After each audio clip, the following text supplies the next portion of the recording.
Déjeme saludar en estos momentos al maestro Ricardo Sevilla, periodista de larga trayectoria, columnista, escritor, fundador y conductor de su espacio en YouTube, Los Datos Duros, y orgullosamente miembro de esta familia sin censura. Bueno, vamos a hablar de muchos temas, pero hoy también es miércoles de reportaje especial. Mi querido Ricardo, ¿cómo estás?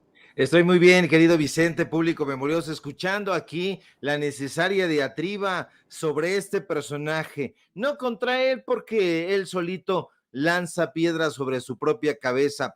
Yo me pregunto por qué nunca se cuestionó la pericia de Sergio Mayer en temas geopolíticos, y lo pregunto porque se habla mucho de que este personaje fue el presidente de la Comisión de Ciencia, la Comisión de Cultura y Cinematografía en la legislatura pasada. Se habla mucho de eso, pero algo que no se ha hablado lo suficiente es que también fue vicepresidente del Grupo de Amistad de Corea del Sur, y ahí está en su ficha, digamos, curricular, como diputado que fue. Entonces yo me pregunto, ¿realmente este personaje sabrá sobre Corea del Sur, sobre temas geopolíticos? A mí me parece que no. También estaba ahí en un grupo de amistad, lo describieron ahí en su currículum, en esa legislatura, en la que le tocó ahí disque presidir y quejarse mucho de que no había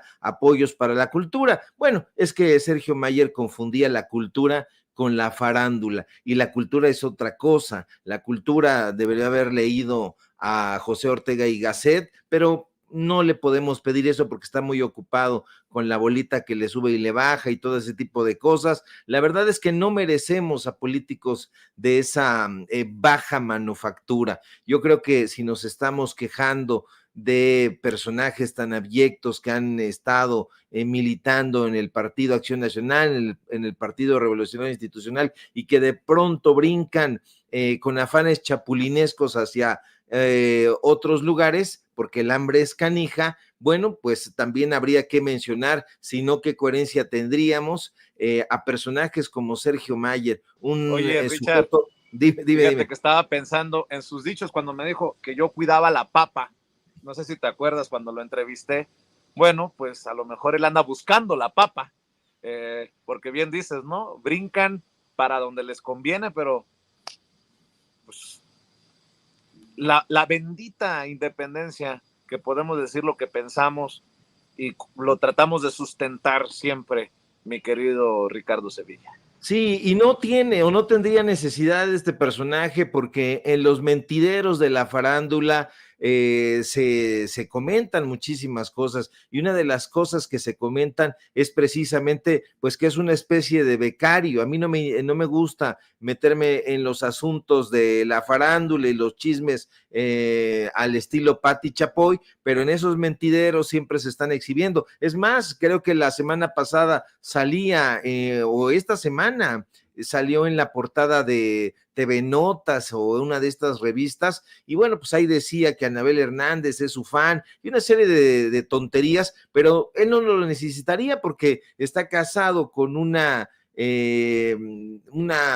muchacha, una mujer de la familia Camín, o Camil, no, sí, que no vaya a pensar Héctor Aguilar Camín que lo estamos confundiendo, pues son la misma cosa, los Camín y los Camil, pero bueno, está ahí y se dice que es una especie de becario que no necesita trabajar porque el sustento ya lo tiene ahí en casa, pero bueno, pues esos son temas que a nosotros no nos competen, y lo que sí nos compete, pues es el tema político. Somos periodistas de una u otra forma, políticos y periodistas también en el rubro cultural, y este personaje, desde mi punto de vista, no tiene que aportar ni en un lugar ni en otro. No tiene tiempo, no se ha querido dar un tiempo para estudiar adecuadamente cuáles son las responsabilidades de un legislador, de un político, y simple y sencillamente está ahí para meterse dinero en la bolsa, y eso no lo podemos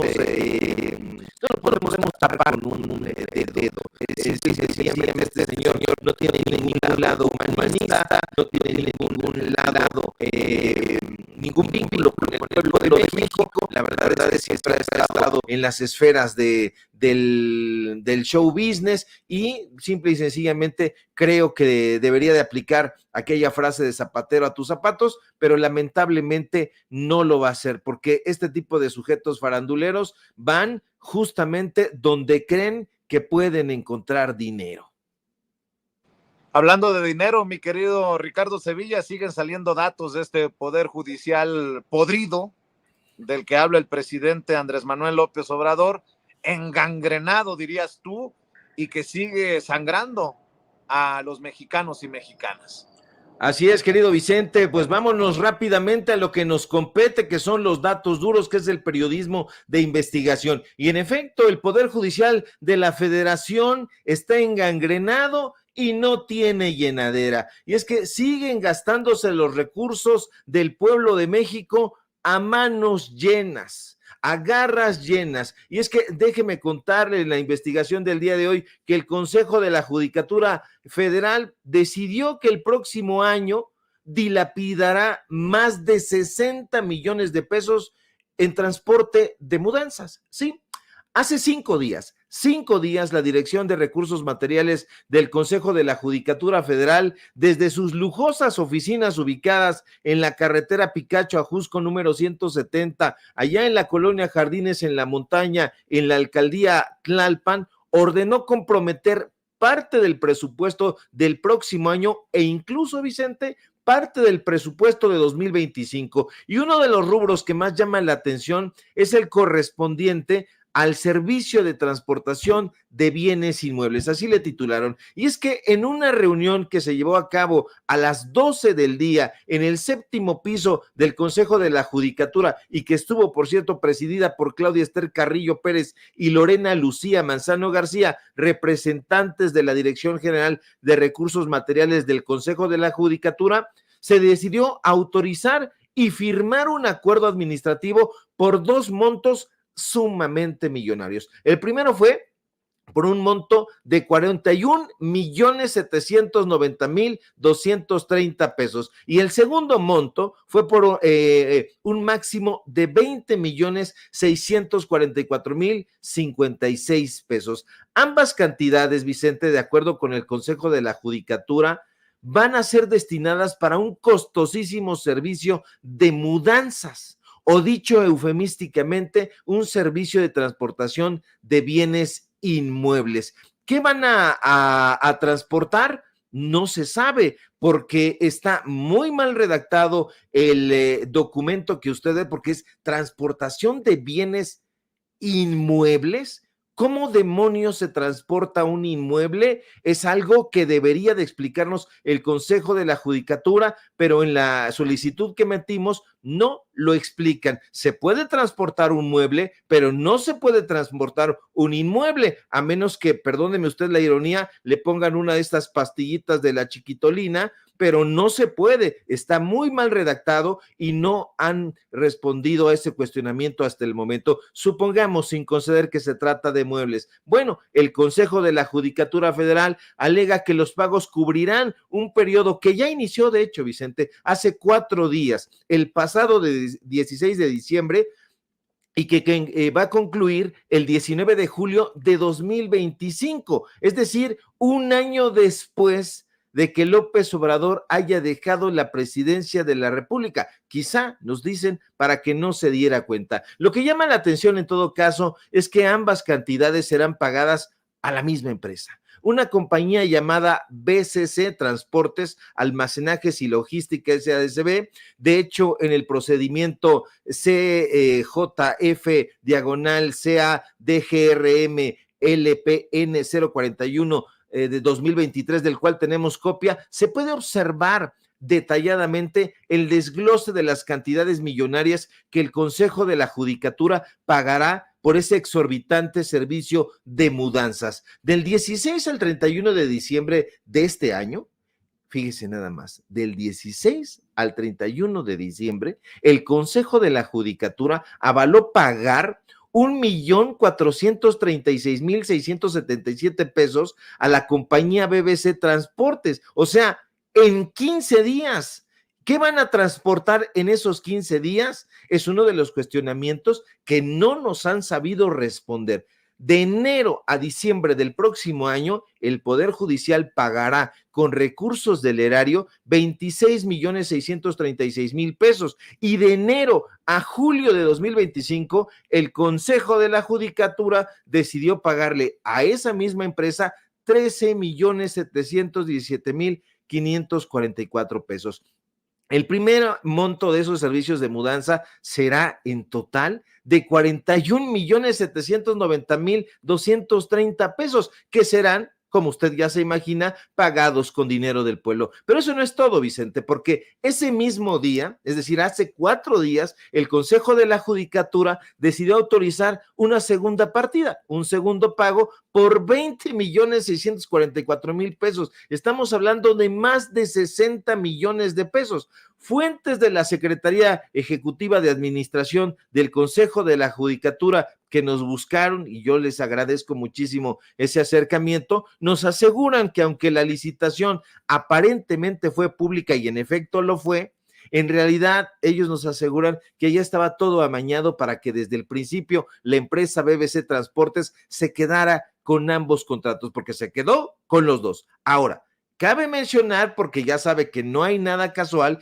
que durante el sexenio de Enrique Peña Nieto, esta compañía, la BBC Transportes, Almacenajes, Logística, SADCB, tuvo un crecimiento meteórico, porque se trata de una empresa que tuvo como uno de sus clientes principales al Instituto Mexicano del Seguro Social durante el Peñato. En 2014, por ponerle un ejemplo, BBC Transportes comenzó muy discretamente con el IMSS, con contratos de 75,000 pesos. Y poco a poco fue encareciendo las tarifas de su servicio de una manera exorbitante, hasta que solo 3 años después, en 2017, terminó obteniendo contratos por 5.3 millones de pesos. Lo más delirante, Vicente, es que BBC Transportes, la empresa esta a la que el Consejo de la Judicatura ha decidido pagar más de 60 millones de pesos, recibió durante todo el gobierno de Enrique Peña Nieto 50,859,263 pesos. Ya sabe que nos gusta la aritmética y los datos duros. Es decir, fíjate nada más, el actual Poder Judicial ha decidido pagar en 2 años 10 millones de pesos más de lo que la administración peñanietista pagó en su sexenio. La pregunta es y seguirá siendo, ¿qué pasa con los 6 consejeros y consejeras que integran el Consejo de la Judicatura Federal? ¿No se dieron cuenta que su Dirección de Recursos Materiales decidió hace apenas 4 días, a puerta cerrada, allá en el Ajusco, gastar más de 60 millones de pesos en un servicio de mudanzas que no saben si es de muebles o si es de inmuebles? Es una locura. ¿Qué opinión tendrán al respecto? Porque nos inquieta mucho saberlo. Alejandro Sergio González, Javier Molina Martínez, Eva Verónica Ibé Zárate, Lilia Mónica López Benítez, Bernardo Batis y la recién desempacada Celia Maya. ¿Qué opinión tendrán? ¿O es que acaso, Vicente, los flamantes consejeros y consejeras del Consejo de la Judicatura no están al tanto de lo que está ocurriendo en ese lugar? Son varios cuestionamientos y esos son los datos duros, mi querido Vicente. Así es, mi querido Ricardo, pues vaya datos que nos pone sobre la mesa y que tendrían que aclarar, salir a dar la cara y hasta disculparse si procede, si así fuera el caso, desde este Poder Judicial podrido, querido Ricardo. Bueno, para cerrar, ¿con qué cierras, Ricardo, en esta ocasión desde esta trinchera independiente?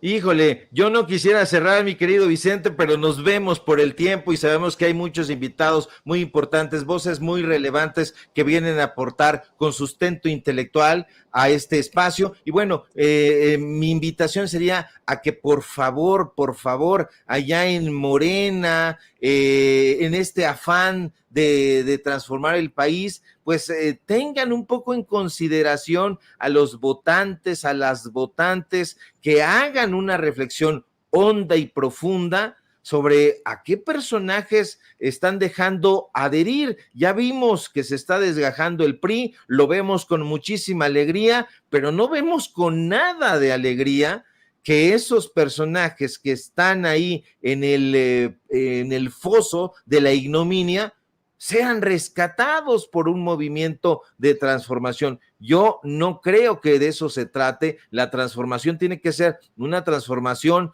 honda, auténtica, verdadera. Yo no creo que personajes como Euriel Ávila, como Sergio Mayer, como varios de estos sujetos vayan a aportar absolutamente nada. ¿Y por qué lo creo? Lo creo con datos duros, porque ya hemos visto su trabajo.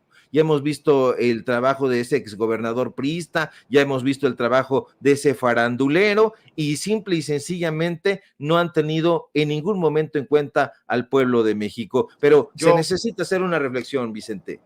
Yo voy a preguntar si Sergio Mayer ya entabló alguna demanda por daño moral contra, no lo sé, pregunto, ¿no? Contra Anabel Hernández. Recuerdo a Anabel Hernández cuando todavía opinaba coherentemente, por decirlo de alguna manera, cuando me dijo aquello en La Octava. Creo que fue todavía en mis tiempos de La Octava cuando me dijo esto de Sergio Mayer. Pregunto, ¿no? Si ya hay una demanda por parte de Sergio Mayer, o si nos seguimos en el juego de ¿tendrá la razón Mayer? ¿Tendrá la razón Anabel Hernández? No lo digo yo, lo dijo Anabel Hernández. De Anabel Hernández. En vivo y en directo desde nuestros estudios en artículo 123, número 90, este edificio histórico de Radio Centro, hoy convertido en La Octava. Yo soy Vicente Serrano. Éntrale sin miedo. Hoy con Anabel Hernández, invitada especial y de lujo aquí en nuestros estudios. Gracias a ustedes que nos ven y nos escuchan a través de La Octava. Anabel, nuevamente gracias por acompañarnos. Déjame preguntarte, ¿qué se siente ser la mujer incómoda para el poder, la mujer perseguida por el poder, la mujer amenazada por el poder? Me imagino que debe ser un proceso difícil de digerir, más allá de lo profesional, en términos personales. Mira, no, yo, Vicente, creo que después de tantos años de ejercer periodismo, si alguna cosa que he aprendido es tomar distancia de las cosas, porque solo tomando distancia uno puede continuar haciendo el trabajo. Entonces, yo cuando tú me dices estas cosas no corresponden a mi lenguaje, no corresponden a mi manera de ser. Te lo digo honestamente. No me refiero, yo me siento de tal manera, ¿cómo o le soy haces? tal cosa. Porque yo estoy que me tiemblan las canillas, diría mi nana, que en paz descanse. No se trata de eso, simplemente soy una periodista que hace su trabajo.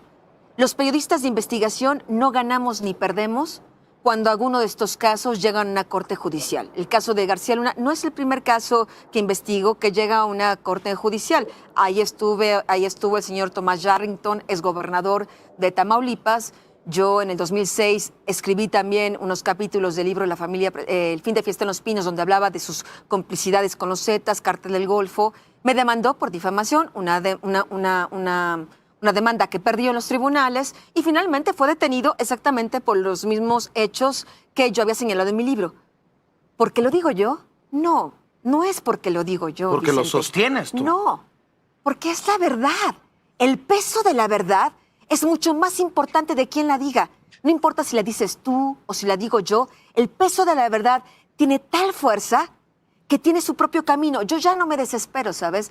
Antes, cuando era más joven, sí pensaba: qué trabajo inútil, no pasa nada, la gente es apática, la justicia nunca llega. Y después entendí, a ver, Anabel Hernández, tú eres una periodista, no eres el Ministerio Público, no eres el fiscal, no eres el juez, no eres el procurador. Tú haz tu trabajo. Lo que pase después, el peso de la verdad tiene su propia inercia imparable. Y me parece que el señor García Luna se olvidó de eso. No importaba si lo decía yo o no lo decía yo. Lo que importaba es que era la verdad. Y el peso de la verdad, tarde que temprano, se acumuló y le cayó encima con 3 acusaciones de narcotráfico, de traficar cocaína del 2001 al 19, porque esa es la acusación del 2001 al momento que es detenido. Por eso los cargos no han, ¿cómo se llama? No han caducado. ¿Cómo se dice? No han prescrito. Prescrito. Porque es un crimen continuado. Ahí no lo digo yo, lo dice la acusación criminal. ¿Y qué piensas cuando ves a un Jorge Ramos, que a lo mejor petardeó, se resbaló, pero cuando le plantea al presidente Andrés Manuel López Obrador lo del año más violento y dice el presidente, bueno, te explico, lo de Genaro García Luna, dice, esto fue hace mucho. ¿Qué se te viene a la mente? Yo lo primero que pensé fue, no manches. O sea, ¿cuál fue hace mucho? Si el tipo está en el bote, cuando hay personas que están llorando por sus seres queridos que murieron en la guerra con el narcotráfico, que todo parece indicar fue una simulación, cuando tenemos a tantas mujeres y tantos hombres buscando a sus seres queridos en fosas comunes, en fosas clandestinas, dices tú, ¿cómo carambas? ¿Cómo entender esto? Porque pareciera que mucho de lo que se dice y lo que no se dice está en los medios de comunicación. No solo eso, Vicente. Honestamente, sí hay muchas cosas que cuestionarle a este gobierno actual en materia de políticas de seguridad pública y podemos sentarnos y sé que a lo mejor nunca llegaremos a un entendimiento, ¿no? Pero esa es la verdad. Y cuestionar no está mal.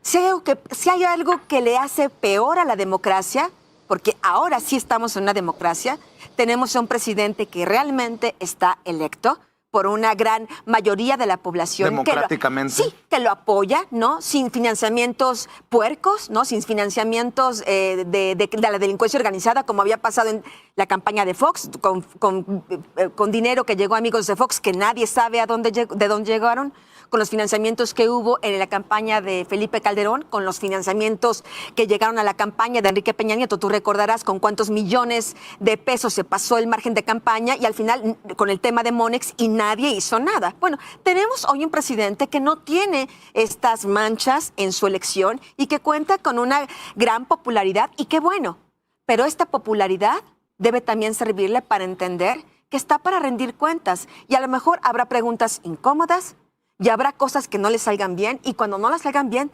tiene que dar respuestas. Pero estos muertos no son el resultado de la pus, del cochinero que nos dejaron los García Lunas. ¿No es esto en el primer año del gobierno? Y muchos me han dicho Lambiscón, Chairo y todas las cosas que te puedas imaginar por exponer esta situación desde mi perspectiva. ¿No es esto parte del cochinero que nos dejaron, lo que inició con Felipe Calderón con la guerra contra el narcotráfico y que siguió Felipe Calderón en su gobierno? Es momento de decir, estos son los muertos de Andrés Manuel López Obrador. Bueno, me parece que hay que delimitar el marco en el que pasaron las cosas. Estamos en una bola de nieve que comenzó así y ahora es una bola gigante cuya inercia es muy difícil frenar. Nadie puede pensar que esta inercia de muertes y asesinatos y desapariciones en México va a cambiar súbitamente de un día para otro. Pero también es cierto que no se ve que el gobierno tenga número uno, un diagnóstico. Si es eso la razón, esa es una cosa que debió habernos dicho los mexicanos el presidente cuando tomó posesión. ¿Saben qué? El ejército está penetrado. La Policía Federal la voy a disolver porque son unos gángsters. La Marina, pues unos cuantos se salvan. Las policías estatales, pero no nos lo dio. Si lo hubiera hecho, si hubiera dicho con transparencia el diagnóstico, podríamos entender mejor. Pero como no lo dio, hay tantas cosas que están en su cancha, por un lado. Por otro lado, hay tantas cosas que están en la cancha de su partido político, ¿no? Cuando uno tiene personajes como este hombre, Sergio Mayer, ¿no? Meyer, ¿cómo se llama este actor? Mayer. ¿Sí? Que iba a las fiestas de la Barbie, que estaba involucrado con el cártel de Beltrán Leiva, donde hay acusaciones ahí en la Procuraduría General de la República. Déjame decir, Sergio Mayer, diputado, presidente de la Comisión de Cultura de la Cámara de Diputados, si hay algo que quieras aclarar, si hay algo que quieras discutir, aquí siempre las cámaras y los micrófonos de La Octava y de Éntrale Sin Miedo con un servidor Vicente Serrano están abiertos. Digo, para que luego no vayan a decir, dicen No cualquier eso, cosa y no hay derecho de olvídate réplica. de eso, Venga. no. Yo publiqué, esto que estoy publicando no es nuevo. Esto que estoy publicando lo publiqué en el 2008 y pues nunca dijo, esto no es cierto. O sea, Por eso rescaté este extracto de la entrevista con Anabel Hernández 2008, 2009, 2010, 2000. 23, casi 24, y pregunto si Sergio Mayer ya entabló una demanda por daño moral contra Anabel Hernández por decir, entre otras cosas, que iba a la fiesta de los malandros. Por cierto, en esta entrevista, como usted acaba de escuchar, Anabel Hernández declaraba que estábamos mejor con el presidente Andrés Manuel López Obrador y que su elección empoderó a la gente.